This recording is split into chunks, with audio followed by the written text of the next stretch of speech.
Hi, I've just finished reading Matthew Blake's latest novel.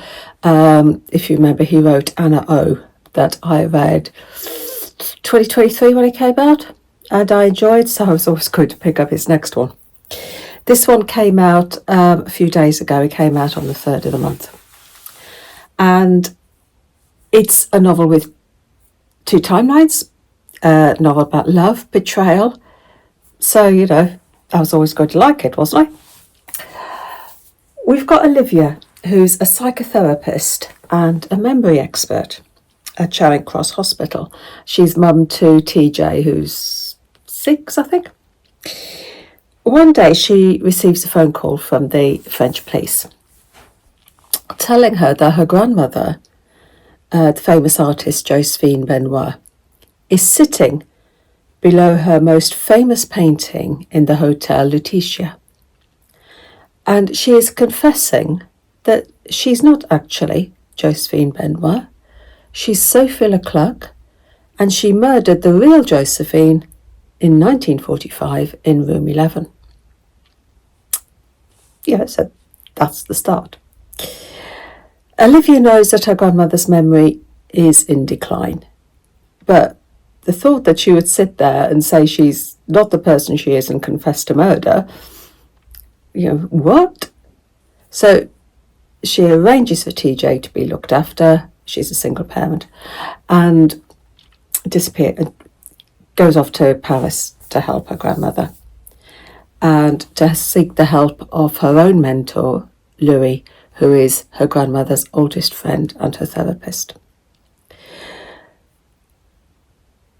In 1945, the Hotel Lutetia was used as a place for the survivors of Auschwitz to be assessed before returning to their lives. And that timeline is fascinating. That timeline that we have in 1945 is absolutely fascinating and quite harrowing at times.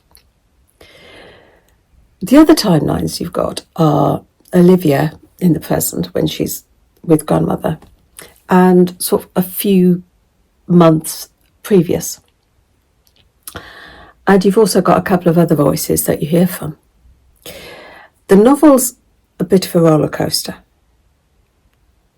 And what's intriguing is this discussion about memory. Where are we without our memories?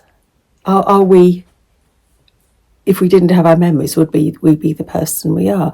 And you have the discussion about recovered memory, implanted memory, borrowed memory, changed memory. It's totally fascinating, it really is. And Josephine, she is suffering with the declining memory. Her short-term memories disappear, but her long-term memories are starting to peek through. So is this long-term memory, this memory that she's got that she murdered somebody, is this a real memory? And underneath all of this, there are the long-buried secrets. So has Josephine, by making this confession, this memory, has it reawakened? Has it revealed a long-buried secret? And as the story gathers pace, you realise that this secret, if it was one, is one that someone didn't want to get out. Olivia herself, you find out, also has a deeply buried secret. The setting is atmospheric. Paris is almost another character. And I enjoyed the pace of the novel on the whole. There are a couple of places where it sort of might have tapered off a little bit, but on the whole, I enjoyed the pace and the twists and the reveals. And the setting of the Hotel Lutetia, a Google search revealed that this is part of its own history. This fantastic hotel in Paris, this this was part of its history, the fact that it was used at the end of the war for the survivors. So there was an air of authenticity about that whole timeline. And the discussion about memory is fascinating. When we remember things, are we remembering the real? Is the memory we are remembering the real, or has constant remembering changed it? Yeah, does that make sense? This novel sort of gives you all sorts of things to think about, as well as keeping you going with the story, because of the secrets and the loves and the betrayals and the danger.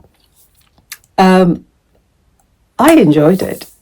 Yeah, I think I might have preferred Anna O a little bit more, but this is still a cracking read. So, it came out the beginning of the month, A Murder in Paris by Matthew Blake. Did I mention that's what it was called at the beginning? I probably didn't, but you've been able to see the picture of it all the while I've been rabbiting on anyway. So, happy reading. Take care. Bye.